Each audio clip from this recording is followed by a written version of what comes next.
Alright, for our first lecture video, we have the self from various perspectives.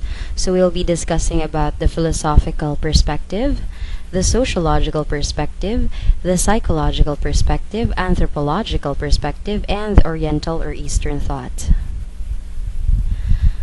Alright, for chapter 1, the philosophical perspective. So how do you answer the question, who am I? So since we are studying understanding the self, this is actually one of the most common questions that we have, right? Not just in this era, but even from way before. Okay, so why is this a relevant question? It's because we never really truly understand who we are. We may know who we are, we may have an idea of who we are, but in understanding ourselves, that takes a long process.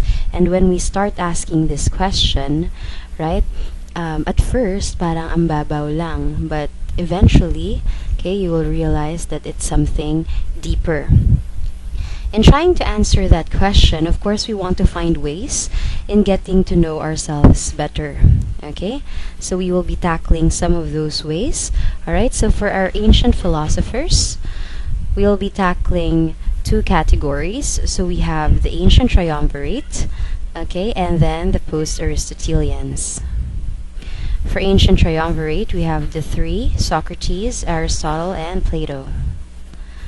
So let's discuss about Socrates first. Socrates is known for the saying, know thyself. Alright? His approach is usually more about digging deep into ourselves, because he believes that all the treasures are the knowledge of the universe, the wisdom is actually buried deep within ourselves. Okay, kaya sabi niya, we have to know thyself, okay? Because for him, that is the ultimate goal, right? To know yourself and to find out all of these hidden things, okay? Hidden wisdom, hidden knowledge that is buried deep within yourself. Alright? So, kung napapansin nyo, Socrates is also usually in charge of asking questions, okay? For all of the philosophers that we've encountered, we actually have Socrates as the person who usually asks a lot of questions, kasi nga he claims that the more he knows, the more he doesn't know, kasi na-realize niya na parang there are many things that he has to uncover. Okay, that's why he always engages in questioning. Alright, so he said we must live and stand according to our nature. Okay, what he meant by this is that it is in our natural inclination to be naturally curious. So since he said that it is in our nature to be naturally curious, dapat daw wag nating labanan yon. Okay, so yung sinasabi niya dito is that we have to embrace that art of curiosity, because when we do engage in that, that's actually a way, okay, a natural way for us to uncover these things that are hidden deep within. We must look at ourselves, kasi nga andun yung treasure. The answers to our questions do not lie outside of ourselves, but rather it's inside of us. Okay, so he also is known about an unexamined life is not worth living, sabi niya nga. Okay, so the reason behind this saying is that just like what examinations do, okay, for students, right, in trying to assess what we have learned, what we need to improve on, it's the same thing with assessing our own lives, right? When we are examining our own lives, we are now becoming more aware of what it is that we are doing wrong, what it is that we are doing right, and what it is that we can improve in ourselves, right? Why? Because we want to find out our purpose. Kasi if you do not examine your life, then you won't know these things, and ultimately, you won't know why you're living in the first place. So he said if we want to examine our life, we have to ask two fundamental questions. The first question being is to find what, okay? And the second question is by what means. So when we say to find what, of course, it's very important that we have to know what it is that we are looking for. Kasi 'di ba, mabigat yung nararamdaman mo, hindi mo alam kung ano yung problema, pero nararamdaman mo siya. It's deep within yourself, right? But then you don't know what it is. So you realize you have to find it out. Para matahimik ka, okay, kailangan mo siyang hanapin, right? The next question would be, by what means? So, ngayon na alam mo na kung anong hinahanap mo, right? It's also equally important that you find out how you're supposed to go about solving the problem that you have. Okay? If hihimayin natin to find what, he is inviting us to introspect. When you say introspection, you look within yourself, right? So it's also called as Platonic theory of reminiscence, from the word reminisce.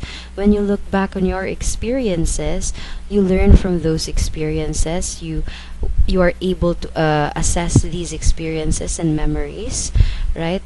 And actually find out kung ano ba yung gusto mong malaman, okay, about yourself. So as I said earlier, the knowledge is already within, it's inherent in you, and you cannot find the answer outside. Next question is by what means? Alright, so now that you know what you're looking for, the next step is to find out how you're supposed to solve that problem.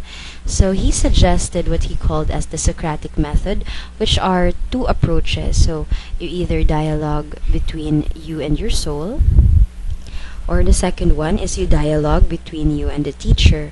The reason why he said na dapat teacher talaga yung kailangan mong i-dialogue with if you're not going to talk to yourself is because the teachers are advanced in years, okay, compared to you. So when you ask a teacher, it's not more about their knowledge that they can share with you, kasi you also have something to share with them, the knowledge, right? But it's more about the experiences that they've experienced ahead of you. Kaya nga, when we learn from the classroom, it's not just about the knowledge that they'll pass on to you, but the wisdom, okay, and the tips na pwede nilang mabigay and how you live your life. Okay? So, napapansin nyo ba that when a teacher asks you a question, right, you are challenged compared to if you are just asked by your peer. Kasi nga, when you're being asked by your peer, more or less, the same lang naman yung experiences nyo. Right? May not be na same yung knowledge nyo, but more or less, you had the same level of experiences. Right? So this is why it's important that we dialogue with teachers, because teachers have more advanced or a plethora of experiences at their disposal that they can share with you. Alright, so according to Socrates, there are two aspects of our reality. Okay, one being the physical world, okay, and the second one is the spiritual world. Para kay Socrates, there is this physical world wherein everything that is here is changeable, transient, imperfect. Ibig sabihin, they change easily, okay, and they are finite. There is the second world, which is called the spiritual world, which is the unchanging, eternal, and perfect world. The world of ideas and form. So ito naman yung side ng reality wherein this one is enduring, it is constant, never changing, and it is eternal or infinite. Okay? So, as you might have guessed, kung ang isa ay changeable and finite, while the other one is unchangeable and infinite, well, obviously Socrates actually preferred the spiritual world. So this is the concept called the dualistic reality of body and soul. Okay, so he placed a lot of emphasis on our soul because he believes that the soul is actually the self and the thing that we should perfect, okay, while we are still alive. Okay, so let's just say that if this is your timeline, okay, that you are still alive, okay, and let's say we started living here and then we die here, okay, and this is eternity. So this is what he calls as the physical world. And this one, on the other hand, is what he calls as the spiritual world. He believes that our life here, okay, dito daw po, our life here is actually in preparation for the life that we're gonna have here, okay? So, since this is the one that is eternal and this one is the finite one, sabi niya, we are placed on this earth to actually perfect ourselves. So, when he says perfect ourselves, okay, he actually means perfect one's soul. Okay, and what did he mean by that? He actually meant that you should dig deep and get to know yourself and the things around you as much as you can. That is what he meant by perfecting the soul. So once you perfect your soul daw, when you enter eternal life, it's not the kind of spiritual life that is what we call in Christian reality as moralistic kind of approach. Yung para sa kanya kasi, the soul is just like an extension, or sorry, the spiritual world is just an extension of what we are experiencing here, but yun yung eternal. Okay, now when you enter into this spiritual world na hindi ka prepared, na hindi mo kilala yung sarili mo, okay, kasi nagtamad-tamaran ka while here on earth, okay? So what happens? When you enter the spiritual world, you are also unprepared. You are also not aware or enlightened about who you are, okay, and what's your purpose. So that's why he wanted to push for perfection, because when you perfect your soul, ibig sabihin, you have truly unraveled the mysteries of yourself within yourself. Reason is the soul's tool to achieve such a state, okay? So he's saying here that if you want to unravel a treasure, okay, you need tools, and the treasure, which is knowledge, the only thing that you can use to achieve this perfection is reason. Okay, so let's go to Plato. Now, Plato is a fanboy of Socrates, alright? So if Socrates was more about conversing, dialoguing with his students, right, or some teachers of his as well, he didn't really like writing any of his works. But it was because of Plato that we know about Socrates' idea. Okay, so Plato, because he was a fanboy, actually suggested that the soul is not just a one-dimensional thing. It's actually more complicated. So sabi niya, since human beings are complicated, there must be a reason why we are complicated. Therefore, he suggested that our soul is actually a three-part soul. So the first part is called reason. Okay, this is the part of us that is logical, that is objective, who makes wise choices. Okay, so yung gumagawa ng tamang desisyon, okay, especially when you need to make a decision, that is the part of you that's called reason. The second one is called the physical appetite. So the physical appetite is the part of you na nag-a-account ng lahat ng mga urges mo physically to satisfy the physical urges. Okay, so for example, your urge to eat, your urge to breathe, your urge to rest, your urge to have sex, right? These are all accounted for by physical appetite. Okay? Then the next part is what we call as spirit or passion. This one accounts for all of your emotions, all of your feelings, all of your aspirations. Okay? So these three parts are actually in a dynamic relationship. Okay? So for example, so let me just delete this one. Let's just say, for example, if sabi ng isang person, let's just say this is person A, this is person B. Okay? So, ito na lang si boy. And then we have girl.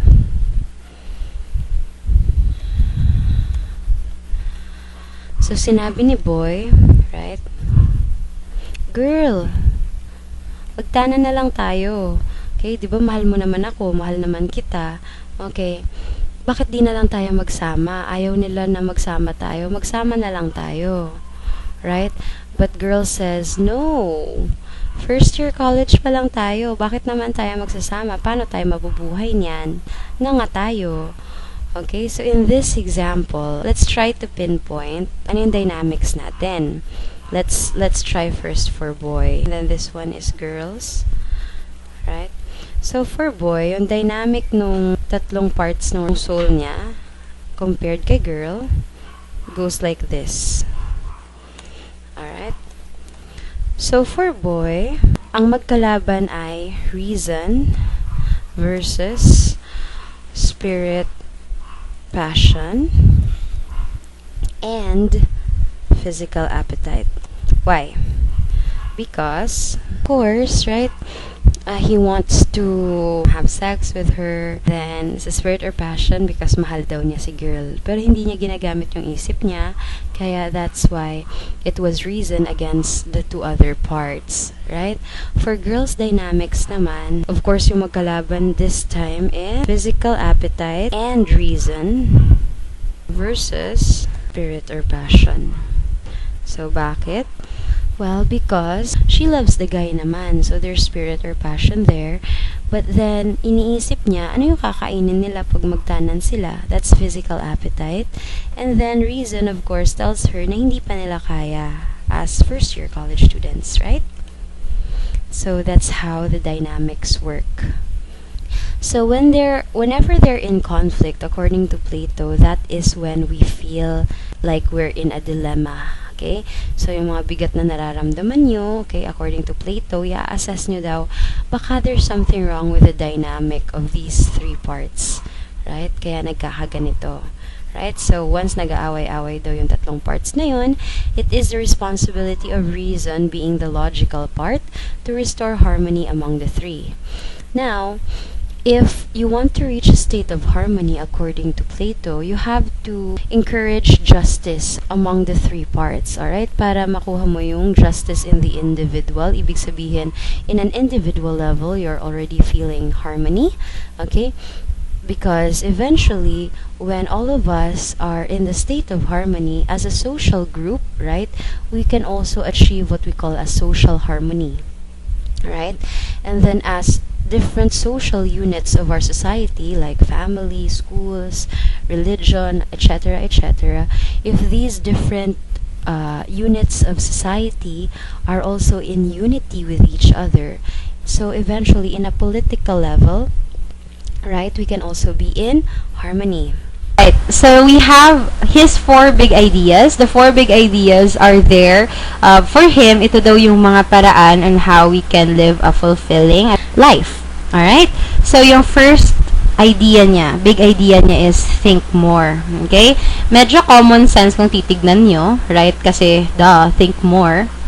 Pero, kung iisipin nyo din, common sense is not so common anymore. Napansin nyo ba yun, guys? It's not so common anymore. So, sabi ni Plato, okay, we have to think more why, okay? Because he said, okay, as people who are social beings, we tend to just go with the flow all the time. Okay? Yung mga, hindi na tayo nag-iisip for ourselves. We go with the flow. Alam mo yung mga challenge, yung mga, ano yan, yung mga trend, ganyan, kasi in trend yan. Then, hindi mo naman masyadong pinag-iisipan, nakikitrend ka na lang, right? Actually, he had a term for this, okay? He said we tend to follow what he calls as the doxa. Now, the doxa is what we call as societal thinking.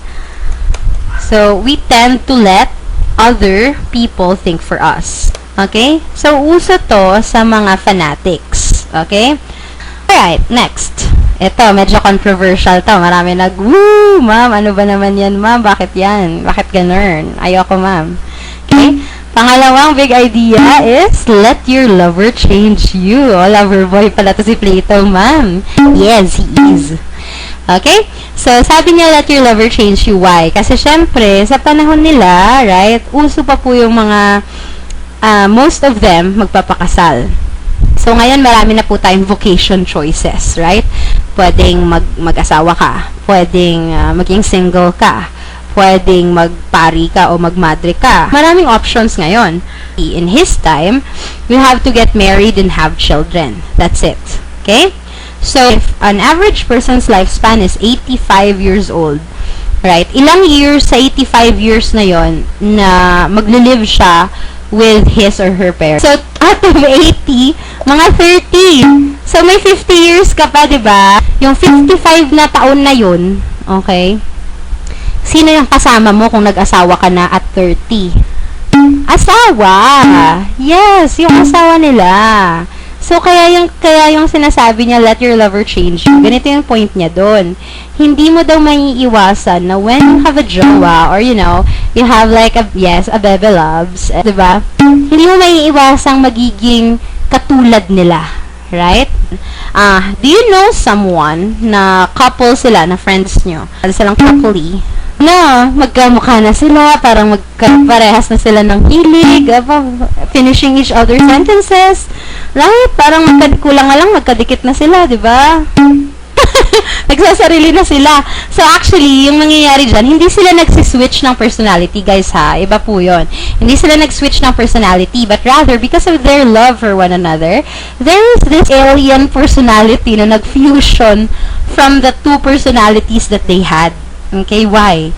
Kasi hindi mo maiiwasan yan. That's a natural side effect pag mahal mo yung tao. You tend to become more like each other. Okay? And since iba-iba kayo ng hilig, right? There is a middle ground to that. Yan yung alien personality. Yeah? Alien personality that both of the couple share. Sige, parang ganito lang yan, guys. Okay. Mamahalan silang dalawa. Okay? They love each other. Sa sobrang love nila, may sarili din siyang personality. Okay? May personality si boy. Right? May personality din naman. May personality din naman si girl. Right? Before they met each other, they have their own individual personalities. Right? And because of their love for one another, there is actually this mid-ground personality na parang nangyari here. Okay? This alien. Okay? Personality na naganap between the two of them. Right? So, may alien personality na both of them share. Parehas sila humuhugot dito sa alien personality na to. Nagigets nyo ba? Hindi yung hindi sila nag-exchange ng personalities. Point niya pala dito was that hindi niya po pinupush na parang, uy, maghanap ka ng someone to complete you. Hindi niya sinasabi yon. Sinasabi niya, you are complete on your own and the other person is complete on his or her own also, right? And then you meet and then you share yourselves with each other. Tama? Kasi for example, sasabihin, you are already the best version of yourself. Pero kahit best version ka pa of yourself, are you a perfect person? May perfect bang tao? Meron bang ganon? Walang perfect. Kahit na ikaw yung the best version of yourselves, wala namang perfect eh. Gets nyo ba? Meron ka pa rin mga pagkukulang. Okay? And this lover, this other person, may be this person's best version din, but hindi din naman siya perfect. Gets nyo ba?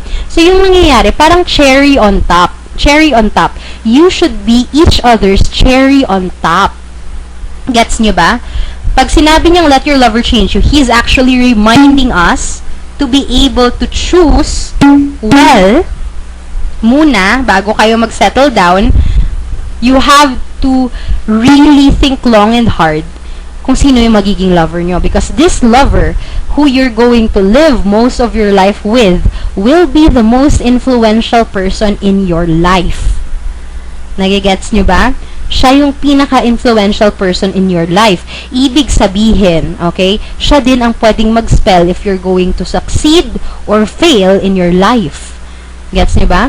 Kasi sabi ni Plato, ang totoong lover is going to push you to your best potential. Tandaan nyo yan. Always going to want you to be the best version of yourself. Gets? Yun yung sinasabi ni Plato dyan. Kaya pag sinasabi ni Plato, let your lover change you, hindi niya sinasabing magpa-change kayo sa lover nyo. Ang sinasabi niya, since your lover is definitely going to change you whether you like it or not, whether you're conscious about it or not, they are going to change you as you are in a relationship with them, then make sure that the lover you choose who will change you is the best lover that you should have for yourself. Okay, let's go to the next one. Third is decode the message of beauty. Pansin niyo ba that we as human beings actually have a biased preference towards things, people, or events that are beautiful? I'm going to explain it in two ways, okay? Para hindi po kayo ma-confuse. I'm going to share one about psychological explanation, bakit may ganun tayong preference. And then I'm going to share another one, okay, na kay Plato galing. If you're going on a trip, going to another country na wala kayong kakilala doon, first time nyo na pumunta doon, di nyo din alam yung language masyado. Okay? Pagkadating nyo doon, okay, sino yung mas i-approach nyo? Yung taong mukhang mga-rape at mang-hold up? Or yung taong mukhang disente? Tanungin. Siyempre, as a safety precaution, yung lalapitan mo is yung mukhang disente. Tama ba? Psychology as halo effect, and everybody, this is a universal phenomenon. Okay? This is a universal phenomenon that states that we have that we have a bias towards people who are more attractive. Some of you might say, ay, hindi po ako ganyan, ma'am. Hindi po ako judgmental.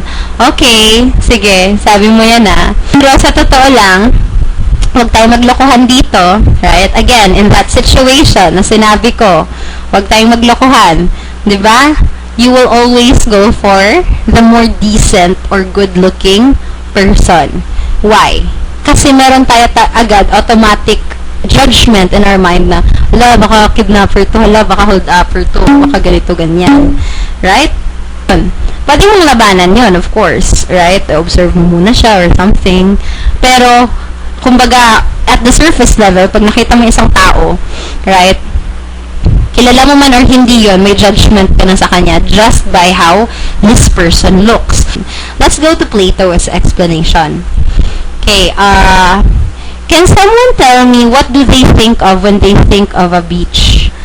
Pahugutin niyo naman si Plato. Sabi niya, we only find people or things as beautiful when we see in them attributes that we want but we currently don't have. So, the example dyan, di ba, sabi ko kanina sa inyo, beach. And ano yung mga nai-imagine yung feeling? Sabi ng iba, relaxing. Sabi ng isa, calming. Ano pa yung iba? Sabi nyo, warm. Sige, keep that in mind.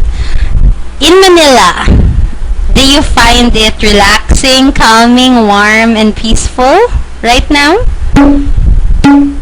Very good. Hell no. Exactly. Yes, it's very stressful, it's intoxicating, it's toxic, right? Ang daming nagmamadali dito sa Manila, right? Parang sakit sa ulo. Especially the traffic, right? So, it's opposite of the relaxing, calming, warm, peaceful. So, people who said these words about the beach, do you find the beach beautiful? Yes. Okay? Kasi again, right? You find it beautiful because you see something in the beach. Whatever it is. Iba-iba yung sagot nyo May ibang relaxing, calming, warm, peaceful. Iba-iba yung sagot nyo. Right? So, iba-iba kasi the beauty is in the eyes of the beholder. So, when you find something beautiful, let's just say, let's say there's a piece of artwork, okay, that, ito, nakikita nyo ba? Okay, so ito, gawa ng kapatid ko to. Alright, so, yan. If you find that beautiful, right, so ask yourself, what is in that piece of art that you find beautiful? Kasi, more or less, there is an attribute there that you want, but you don't have. So, looking at this picture, maybe there's something na nagustuhan nyo dyan, na attribute, na wala sa inyo ngayon, pero gusto nyo. Last big idea is reform society. Okay? So, bakit sinabi ni Plato that in order for us to have a fulfilling life, the last task, okay? Kasi nakikita nyo, there are 4 big ideas. In order for us to have a good, satisfying life, we have to do all these 4 things. Okay? So, bakit kailangan may reform society in the end? So, reform society. Sinasabi niyang mag-reform daw tayo ng society. Why? Kasi as social beings, we don't live just for ourselves. Kung papansinin niyo, developmental yung sinasabi ni Plato na big ideas. Tingnan nyo.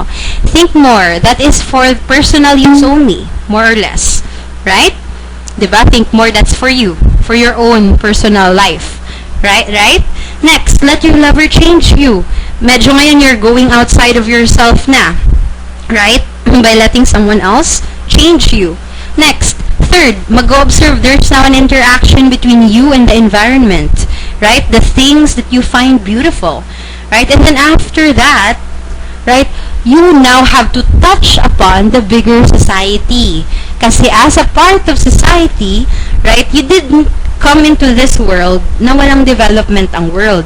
The world is as it is when you were born, also because of the result of reforms from long ago. Right? For example, girls. Dati, di pa uso ang feminism. Di pa uso ang mga women's rights. Wala pang ganun. Right? Pero kung hindi dahil sa reforma na ginawa ng previous generation, we wouldn't be experiencing the things or the privileges that we're experiencing now if not for them, right? We are experiencing privileges that we didn't have, the Philippine society didn't have 300 years ago. Kasi 300 years ago, we were still under the Spanish rule, right? If not for the reform of our ancestors or for our brave heroes, we wouldn't be experiencing this liberty that we're experiencing now. Nagigets niyo ba yung point? And that is also our responsibility to the future generation to also reform the society that they're going to have. Doon pa lang, na-notice niya na may mga mali ng mga ginagawa. So he said, we as individuals and as citizens of our country, we have to also fight, okay, to reform, to make our country better, not to make it worse. Okay, every one of us have potential to make it better. Okay? So yung point niya, hindi naman kailangan maging politiko tayo lahat, but we can reform society even in our own little way. Right? Maybe you can develop something in your industry that will make lives better, that will make people's lives not just better but more beautiful, diba? More convenient. And in that way, you are also reforming society through your own field. Alright, so now we will be starting with our lecture with Aristotle. Alright, so katulad nila Socrates and Plato, right? Aristotle also believes in the dualism, alright? But he has a different kind of self. So for Socrates and Plato, if for them the self is the soul, for Aristotle the self is the mind, okay? And he claims that the mind daw when we are born is actually what he calls a tabula rasa or blank slate. Ibig sabihin ng blank slate, okay? When you see this one, okay? That's blank. I can write anything here. The same daw yung mind natin, okay? When we are born, wala daw laman yan, and the only time that we are able to write anything there, okay, in our minds is via experience, okay? So via our experiences. Right, so yun yung sinasabi niya. Sabi niya daw, the self is composed of matter and form. Now, before we proceed there, okay, let me just explain the difference between the mind and the brain. When we are talking about the brain, this is the organ, okay? The mind is the process within the organ. We can call that thoughts. Alright, so we can equate this to computer terms, software, right? While on the other hand, we can relate this one to hardware. Alright. So, iba po yun. And the thing is, because people usually interchange these two terms, okay, when in fact they're actually different, okay, with different purposes, okay. But the thing is, of course, they are interdependent. When we say interdependent, it means, okay, they need each other to function.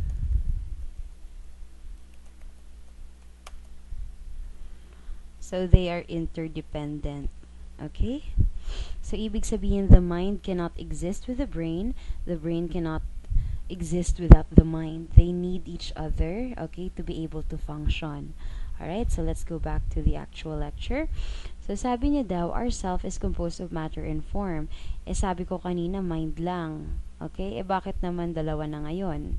Okay, if we're going to equate that, right, matter is this one, and this one is form. Pero again, I already explained earlier that they are interdependent. Ibig sabihin, if ito ang sinasabi niyang self, this self cannot exist without this one. Alright? Kaya that's why he said there's matter and form. Okay? So, sabi niya, the matter, the part which is dualistic, okay, the matter part or our brain is in a continuous process of developing and becoming. Okay? So, ibig sabihin, we are continually developing our brains, right? So, at age 12, actually, our brain is, the brain's parts are already complete. Okay? Complete na po at age 12. Okay? But, the development of those parts, okay, continues until we die. So, ibig sabihin yan, okay, as we learn new things, as we experience new things, the more connections our neurons make. Okay, so ibig sabihin, hindi lang siya porket nakompleto na tayo at 12 years old, yung nakompleto na yung parts ng brain natin at 12 years old, it doesn't mean that our brain's development stops there, okay? The development of your brain continues, okay? As long as you are living, as long as you are learning. Okay? So, yan po yung ibig sabihin niya ng matter here, is in a continuous process of developing. Alright? And sabi niya, the process daw of completion nung self natin is via our experience. So, naalala nyo kanina, yung tabula rasa na sample ko dun sa paint, right, is blank when we are born. But then, as we are experiencing new things, right, we are writing into that tabula rasa, and as we are writing, okay, mas nagiging makulay, mas nagiging bago, mas nagiging dynamic yung ano na yon, yung paper na yon na blank supposed to be, na slate. Okay? So, and the same thing with the self, na parang napupunan mo yung mga wala doon. Okay? So, the knowledge is acquired through our senses, according to Aristotle. Now, Aristotle also believes in what he calls as the first cause. Okay? So, I'm gonna delete this na. Alright. So, ang first cause po, okay, maybe in Christian terms, we would call it as God, right? Kasi by definition, sabi niya, the self comes from a first cause, which is the source of all changes, although this one is unchangeable in itself. Okay? Parang dinidefine niya si God. But since Aristotle is not a religious man, he did not really label that as God, but rather, via logical deduction daw, para sa kanya, we had to come from somewhere. We had to come from something or someone. Okay? Because, so by logical deductive reasoning lang, okay, if nothing ka, you can't produce something. Okay? And if there's something that was produced, ibig sabihin, it came from something. Okay? Something, someone, somewhere, right? Produced this being. Alright? Okay, so he doesn't want to label it as God, but for Christians, we call it God. That's something that is called the first cause. Alright, so according to Aristotle, the goal daw ng buhay natin, okay, is reach in happiness pag nagmo-moderate lang tayo ng lifestyle natin. He calls this as the virtue theory. Okay, so according to him, alright, if this was a scale, something can only become a virtue when it is the balance of two extremes. So anything, any attribute, any behavior can only become a virtue when it is the balance of two extremes. So anong example yon? Let's just say at the edge of this scale, okay, we have a behavior called stingy. Okay, stingy is kuripot. Right? On the other end, we have impulsive. Okay, magastos. So what would be the perfect balance of a stingy person and an impulsive buyer, right? So maybe we can just say generous. Generous siya, okay? Pero hindi naman siya impulsive. Hindi din naman siya kuripot. So ibig sabihin, you can only label something, okay, as a virtue if it is the perfect balance of two extremes. Okay? So as you can see here, right, this is an extreme, this is another extreme, so this is the virtue. Okay? So alam niyo yung kasabihan na anything that is too much is bad, right? Nanggaling po yan sa idea ng virtue theory ni Aristotle, okay? So sabi niya, if you remain in any of the two extremes, you will become miserable daw. So at whatever behavior, whatever lifestyle that we're living, we have to be in the perfect middle of that, okay? Para maging happy daw tayo. Alright? Sige. So let's go to the Post-Aristotelians. Alright, so the Post-Aristotelians, after Aristotle, maintained the dualism between the body and soul. Okay, but the difference about their ideas or their philosophies is that they focused more on the ethical side of things. Alright, kasi if napansin nyo sa Triumvirate, they didn't really focus so much on morality, okay? But it's more of the intellectual approach, right? Learning about the self, right? Ano ba yung self really? Ano ba yung paano mo ba i-attain yung happiness mo via intellectual pursuits? So since maraming post-Aristotelians, we just clumped them into categories. So we have Stoicism first, hedonism, and Epicureanism. Now, on the surface, ito po yung usual na iniisip ng people about these schools of thought, right? Stoicism is about apathy, being indifferent lang sa pleasure, right? Hedonism, it's all about being happy, okay? Epicureanism is just being moderate in being happy, okay? So let me explain it further. Alright, so for Stoics, okay, rather than they imagine this ideal society, they really just accept the world as it is, okay? Why? For Stoics kasi it's not just about controlling your emotions, but rather just dealing with the world as it is. Accept mo lang na, okay, the world can be unfair sometimes. Okay, just because I'm good doesn't mean that the world is gonna be good to me back. Okay?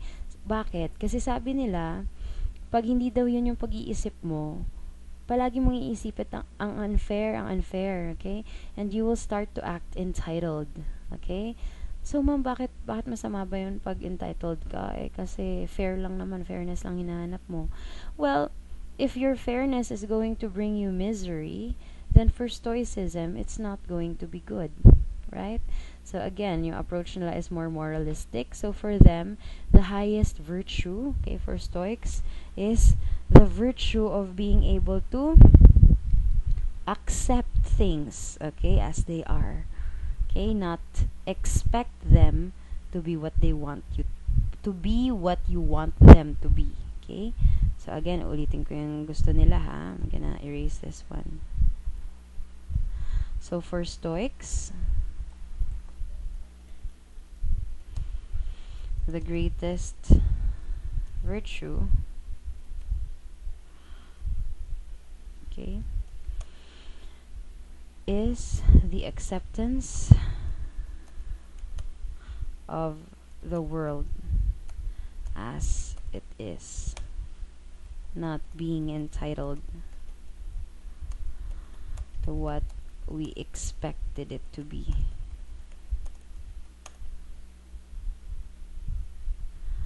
Alright, that's for Stoicism. Okay, now for them, they want to suggest four cardinal virtues that they believe are the best ways, okay, in trying to improve ourselves if we want to follow the school of thought of Stoicism.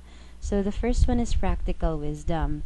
Now, from the word itself, practical, so there are two kinds of smart, right? There is the book smart, and then there is the street smart, okay? According to Stoicism, you don't need to be a genius or a book smart person to improve yourself, okay? You only need to practice what he calls as practical wisdom, aka your common sense, okay? Now, it's so easy to laugh it off na parang, of course naman ma'am, ang dali naman yan. Yes, at the surface level, parang ang dali lang niyang gawin. But in reality, there are so many commonsensical things na kailangan natin gawin pero hindi natin magawa-gawa. Example, okay? Nahihirapan kayo sa lecture ng isang prof nyo sa calculus or sa algebra or something. And then, bukas exam nyo na. Tapos hindi nyo pa rin talaga gets kung ano yung ibig sabihin ng topic na to. Right? Common sense thing to do would be to approach your prof and tell your prof na nagsastruggle ka and ask the prof for help. Right? Kung paano mo maiintindihan to para mapasa mo yung exam mo bukas. Right? But most of the time, hindi natin ginagawa yung pinaka-commonsensical things. Right? Kasi we have pride chicken. Alam niyo yung pride? Yes, okay? Because of that pride chicken, hindi mo magawa-gawa ang kailangan mong gawin. Sabi niya, use your practical wisdom more. Next, we have what we call as temperance. Now, Stoicism is much more famous for this virtue that they had. When they encounter people na irrational, na nang-aaway sa kanila, na gumagawa sa kanila ng injustice, right? They practice temperance, okay? Nagko-control sila sa sarili nila. Why? Kasi according to Stoics, okay, the more you indulge in emotions, the more clouded your judgment becomes. So, ano yung mangyayari? Pag yung judgment mo ay clouded, okay, you tend to make bad decisions for your life. So, para sa kanila, it's not okay to indulge in your emotions. Sabi nila, okay, it's okay to experience the emotion, but do not indulge. So, ano yung difference ng indulging and experiencing? An example here would be if kakain ka ng ice cream, right? And then, nandyan na yung prof mo bigla, kakabukas mo pa lang ng ice cream. So, you have to eat it immediately, right? This is an example of an experience. Na-experience mo, nalasahan mo yung ice cream, ganun, pero sobrang mabilis lang na pagkain. But indulging in the ice cream means lilik mo pa yung cover ng ice cream, right? Sobrang sarap na sarap ka dun sa ice cream, even to the point na yung popsicle stick kinain mo na. Okay? So, when we're experiencing something versus if we're indulging in something, yung mas matagal is indulging. Okay? So, another example would be, let's say, meron kang jowa for 10 years. Right? 10 years mo siyang na jowa. Tapos, itong si Jowa Bells, nakipag-break sa'yo. Wala, kasi trip niya lang makipag-break.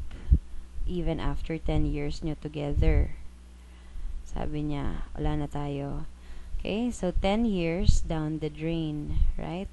Of course, it's normal to experience anger, frustration, sadness. These are normal experiences of emotions. And Stoics are saying, yes, i-experience mo yan. But if you were this guy, and then you are going to move on after 10 years then of moving on, that is not experiencing it anymore. Okay? You are indulging already. Masyado nang matagal. And ang sinasabi ng Stoics, ikaw ang lugi in that situation. Alright? So, sabi nila, wag mo nang patulan kasi ikaw lang ang malulugi. So, yun po yung temperance. Have justice. Alright? When we talk about justice, our society, we usually think an eye for an eye, a tooth for a tooth. Kung ito yung ginawa mo, okay, dapat ito din yung gawin ko. But, before we discuss what it is, we have to discuss muna what's the difference between fairness and equality. So, equality muna. From the word itself, okay, equal. Ibig sabihin totally the same. Yun yung equal. Right? Pag sinabi mo kasing fairness, giving the person what they deserve by default. So, for example, each person by default contains dignity, basic dignity. We also deserve respect. Right? So, we have dignity, and then other people will give you the respect that you deserve. That is fairness, okay? Another example of fairness, yung isang tao pinanganak sa mahirap na pamilya, right? At dahil mahirap siya, equality would be, ito, bibigyan ko siya ng 100, right? Pero si Rich na may milyon-milyon na din nung pinanganak, bibigyan ko din ng 100. Okay? But fairness would say, kasi mas mahirap to, bibigyan natin siya ng 190. Okay? Tapos siya, since siya may pera naman na siya, kaya niya nang mabuhay, 10 lang yung kanya. That is fairness. So, when we are defining justice, real justice, we are actually defining fairness, not equality. So, mali po yung concept na pag sinaktan ka niya, kailangan saktan mo din siya ulit. Okay? Kasi hindi po yun hustisya. Hindi po yun totoong hustisya. Okay? That is just revenge. Okay? Now, ang sinasabi ng Stoics, kailangan daw i-practice natin yung justice, hindi daw yung revenge, is because, again, okay, by default, all of us deserve dignity and respect, right? And if someone maltreats you, sila ang nag-cause sa'yo ng injustice. And by rule of thumb, parang the universe is going to punish that person na nag-cause ng injustice. But if you took matters into your own hands and ikaw ang nag-inflict ng injustice din, okay, dun sa injustice na ginawa niya, when sabi nila hindi daw dapat yun yung tamang way, hindi daw equality but fairness, right? If bumawi ka dun porket ito yung experience mo galing sa kanya, right, then you are also doing an injustice. Kasi you did not respect also their dignity and their right for respect. Okay? So, justice in a nutshell means treating each other, okay, well, alright, or fair, even if other people are unfairly treating you. Okay? So, that is real justice. Okay? Again, hindi kasi sila nag-expect na ideal yung society. So, if someone is gonna hurt them or make them suffer, right, para sa kanila, that's fine. Okay? It's okay. Right, last but not the least, we have courage as the fourth cardinal virtue. Okay? So, ang sinasabi naman ng courage is that in order for you to improve, you have to be able to be brave enough. We need courage kasi without courage, you cannot be able to do any of the four cardinal virtues. Right? You can't practice practical wisdom, you can't practice temperance, you can't practice doing justice. But if you have courage, okay, then you're able to do all of these cardinal virtues. For hedonists, they believe that the ultimate good, okay, is in seeking pleasure. Ibig sabihin, the pleasure is the only good and pain is the only evil. Okay, therefore, because ito yung pag-iisip nila, okay, we should maximize the pleasure, okay, and minimize the pain. Alright? So, parang party-party nga siya. Incomplete nga lang talaga yung information. Ang kanina, right? So, yun yung sinasabi niya. Kaya siya moralistic daw in their defense is because for them, the highest virtue is to pursue pleasure, avoid pain. Okay? Next, we have Epicureanism. Now, Epicureanism is actually under the school of thought ng hedonism, right? But with a major difference. So, the difference is, for the first one, hedonism, pinaka-quote na favorite ng hedonism is, I want what I want right now. No delay. On the other hand, we have Epicureanism. I like pleasure, but I want it to last. They believe that yes to long term, no to short term,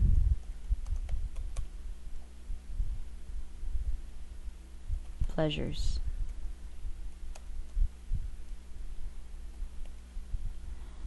Okay? So, somehow, hindi siya supportive of hedonism. Kasi again, gusto nila ngayon na. Okay? But for Epicurists, okay, they believe that I know how to prioritize. I know what's more important. Okay? And, for example, nag-aaral kayo, tapos bukas may exam kayo. Right? The hedonistic way would be matulog na lang kayo kasi antok na kayo. The epicuristic thing to do would be to really review para prepared ka bukas. Okay? But wag mo naman masyadong review lang lahat.